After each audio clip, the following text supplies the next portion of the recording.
We already talked about how to find equivalent ratios.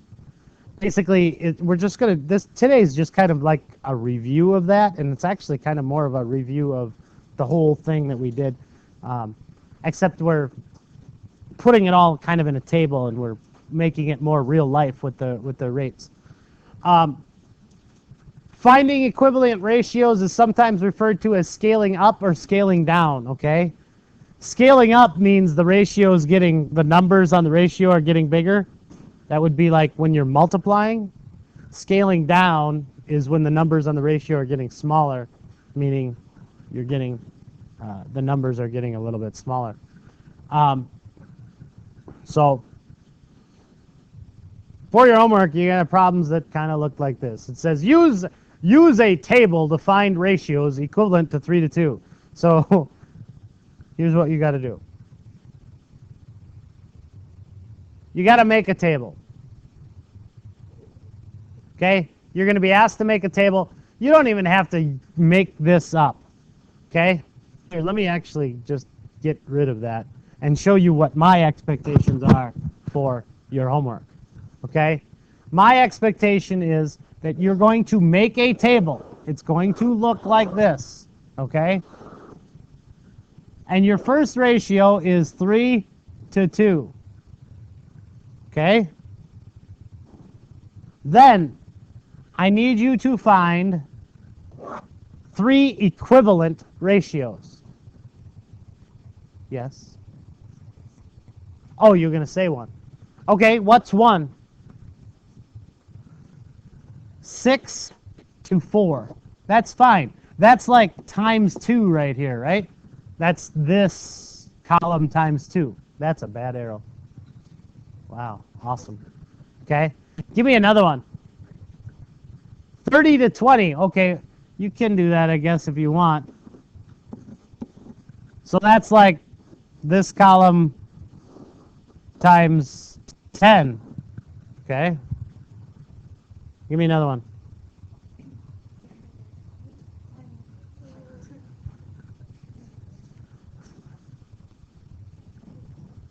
$60 to 40, sure. Now, yes, these are all equivalent. That is right. That's right. Those are technically right. But why not make it easier on yourself? Okay? Why not make it easier on yourself? Why don't we just do this?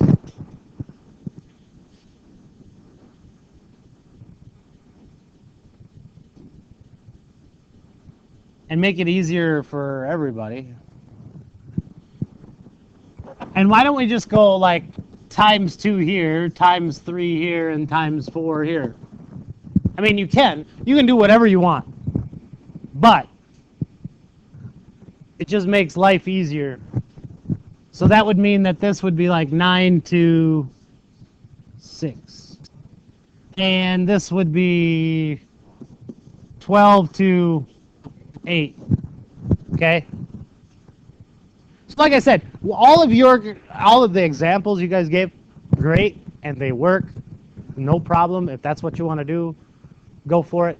But doing this is going to make everything, when we grade it tomorrow or Monday, it's going to make it a lot easier. All right? Is this scaling up or scaling down? Hunter. Scaling up because the numbers are going up. All right. Scaling down would be, yeah, that would really be like dividing.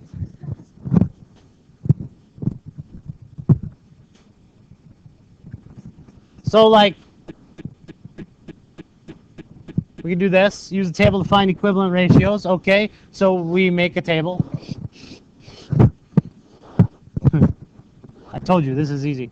3 to 5. And I want you, when you guys do this, I want you to find at least 3 equivalent ratios. Okay? I don't want you to only do 2. I don't want you to just find 1. I want you to at least, when you make a table, and notice the directions say use a table. So if you just do this and you just write 3 to 5, and then you just write 6 to 10, and then you just write 9 to 15, I'm honestly, because you didn't follow directions, I'm going to take some points off. Okay? Just make the table. That doesn't take very long. So, again, we got 3 to 5. We got 6 to 10, 9 to 15. So this would be like times 2, right? This would be like times 3. Well, what would be a times 4? We got 12 to 20. Beautiful. Beautiful. Scaling up, scaling down. Scaling up.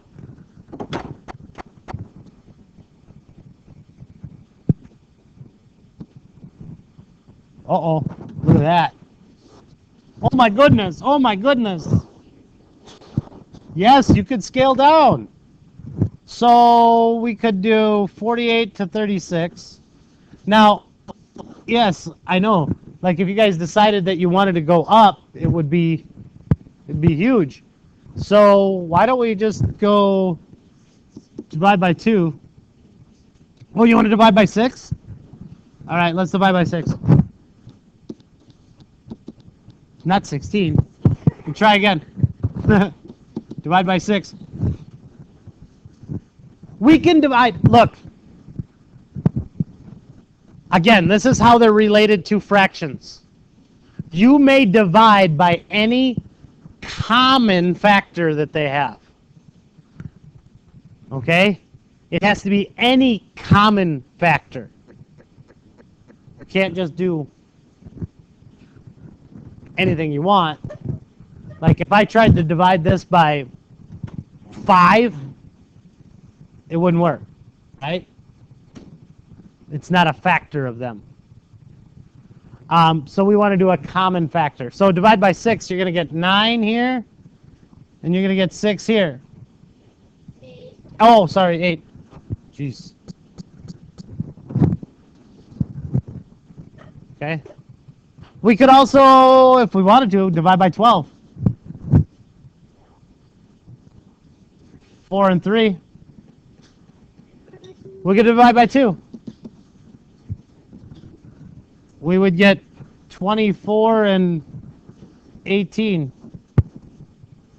Okay. Now, this isn't as neat and as pretty because it's not in order, but we're still scaling down, aren't we? We could also, if we wanted to,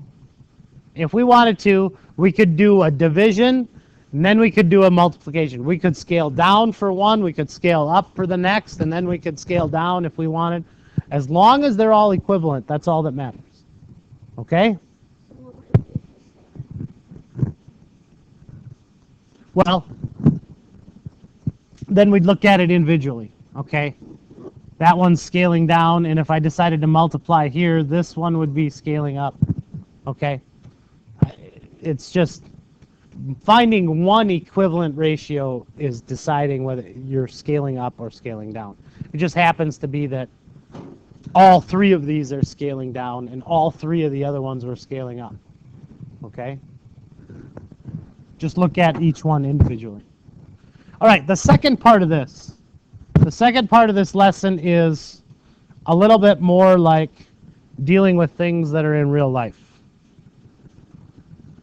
Not that you don't ever have to do that. I have to do that kind of stuff, like when you're painting houses and stuff, and you want to mix paint and stuff, and you have to deal with ratios to be able to do stuff like that. But we're going to have questions that look like this. Several groups of friends are going to take the shuttle bus to the park. And it gives us the answer right away. But it says the table shows how much different groups will pay it all. Predict how much a group of 15 friends will pay. So, if you got 6 people in the group, it's a total of $12. You got 12 people in the group, it's $24. You got 18 people in the group, it's $36. This is where unit rate comes in. Remember yesterday we talked about unit rate? We want to figure out the cost per person for one.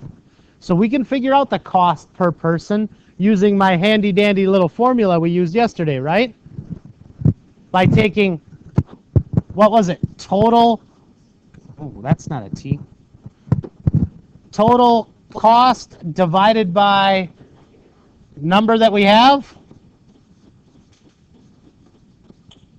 Okay, so if we took the total cost, and we could do any one of these three, our total cost, 12 divided by the number that we have, 6, right? So the answer is 2. That means each person pays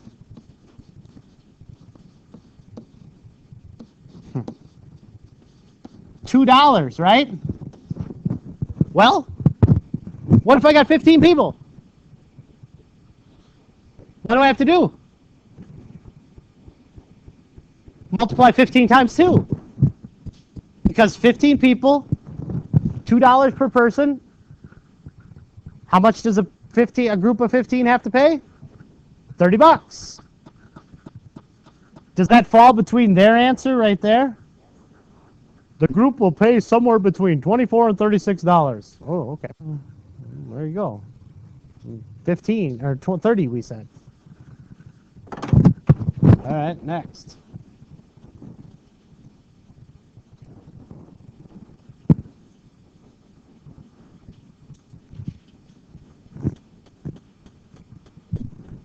Several groups of friends are purchasing tickets to an amusement park. The table shows how much the different groups will pay in all. Predict how much a group of 7 will pay. All right. Well, take our handy dandy little formula. Total cost divided by the number in the group. So 20 is my total cost. Number in the group is 4. $5 per person, isn't it? Okay. Well, how much is a group of 7 going to pay then? $35.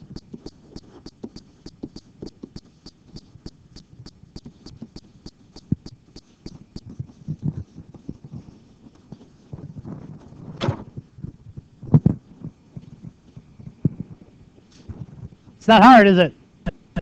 It's kind of a review, isn't it? Good.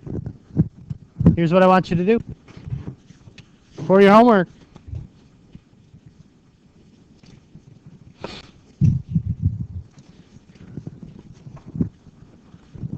Do it on a blank screen.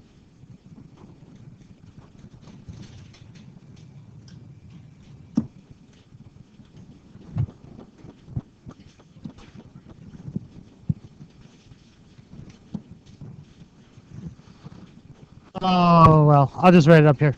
Page 358.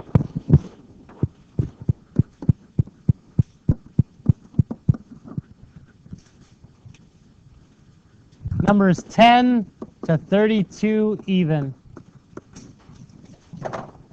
That's your homework.